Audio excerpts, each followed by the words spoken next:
તમે બહુ જ બધા કાયદા સાથે તમે જોડાયેલા છો અને તમને ખબર છે કે આવું થાય તો કેવી રીતના રિએક્ટ કરવું, કાયદાકીય કેવી રીતના લડવું. કોઈ સામાન્ય માણસ જોડે જો પોલીસ ખરાબ વર્તન કરે છે તો એને શું કરવાનું, પોલીસ સામે કેવા પ્રકારના એક્શન લેવાઈ શકે છે જો એ આવી રીતનું વર્તન કરે છે તો?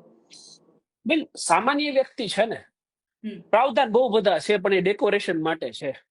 એમ તો દારૂબંધી ગુજરાતમાં છે પણ આપણે જાણીએ છીએ ને ડેકોરેશન માટે છે.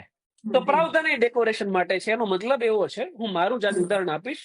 આ મને કંકોત્રી આવી છે 41 એની પૂણાગામ પોલીસ સ્ટેશન માંથી.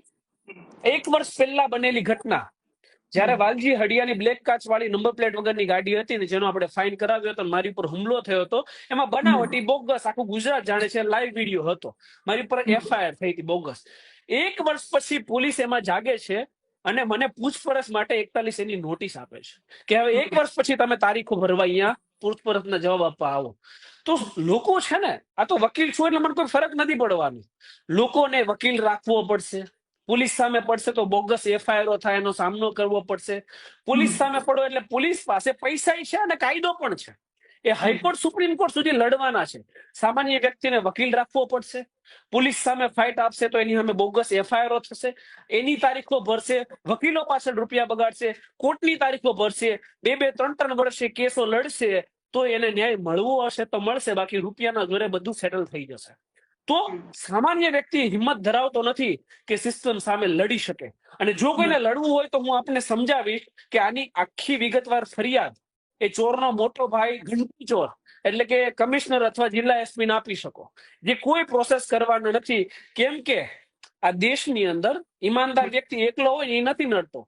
આ બે માનવની એકજૂથતા છે, બધા એક છે, એક સંપ થઈને કામ કરે છે કે ભાઈ આપણે પોલીસ ખાતામાં છે ને, આપણે થોડું કઈ કરવાનું હોય તો SP કે CP કોઈ પ્રોસેસ નહીં કરે, પણ પ્રાવધાન છે તો ફરિયાદ તો કરવી જ પડે.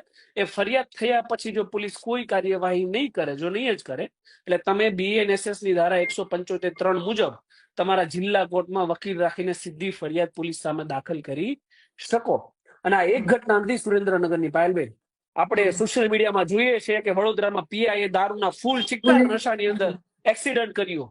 અમદાવાદમાં એક PSI અકસ્માત કર્યું. આજથી 20 દિવસ પહેલા સુરતમાં એક PSI દારૂ પીને એક્સિડન્ટ કર્યું. અને વિચાર જુઓ કે દારૂ પીને એક્સિડન્ટ કરે ને કોઈ 100 નંબર પર ફોન કરે ને, તો જે પોલીસ કર્મચારી આવે ને, એને એવો ઠપકો નહીં આપે કે તમે આવું શું કામ કરો છો, તમે કાયદાનું ઉલ્લંઘન કરો છો. એનો બચાવ કરશે, 2 વ્હીલરમાં બેસીને સેફ સહી સલામત પોલીસ સ્ટેશન લઈ જશે. અને એની ઉપર કાર્યવાહી શું થશે બેન, કે વધીને એનું સસ્પેન્શન થશે. 1 મહિના પછી એને ફરીવાર નોકરી ઉપર લઈ લેવાય. આવું ક્યારેય ના ચલાવી લેવાય બેન. ગૃહમંત્રી આમાં સજાગ થઈ અને એક વેલ ડિસિપ્લિન કાર્યવાહી કરવી પડે કે જે કાનૂનને આદર ના આપી શકે ને, એવા વ્યક્તિઓને પોલીસ ખાતામાં રાખવાની કોઈ જગ્યા જ ના હોવી જોઈએ. હજારો ઈમાનદાર છોકરાઓની નોકરી જોઈએ છે, તો આ લોકોને ડિસમિસ કરીને ઘરે બેસાડી દેવા જોઈએ. એવા 5 લોકોને ડિસમિસ કરીને ઘરે બેસાડી દેવામાં આવે. અને પોલીસ ખાતાનું, આ તો સોશિયલ મીડિયા છે ને, એટલા વિડીયો આવે એટલે આપણને બધાને ખબર પડે. પહેલેથી જ આ જ કામ છે, ટોર્ચર કરવાનું, બર્બરતા કરવાનું, કાયદો ગજવામાં રાખવાનું.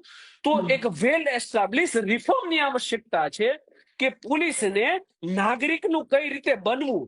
ખાલી તમે સુરક્ષા, સેવા અને શાંતિનું સ્લોગન રાખી દો બેન, તો સુરક્ષા, સેવા, શાંતિ ના થઈ જાય. એની માટે પોલીસનું રિફોર્મ એ અત્યંત આવશ્યક છે. અને ગૃહમંત્રીએ આ વિશે અત્યંત આવશ્યક રીતે વિચારવું જોઈએ. પાયલભાઈ,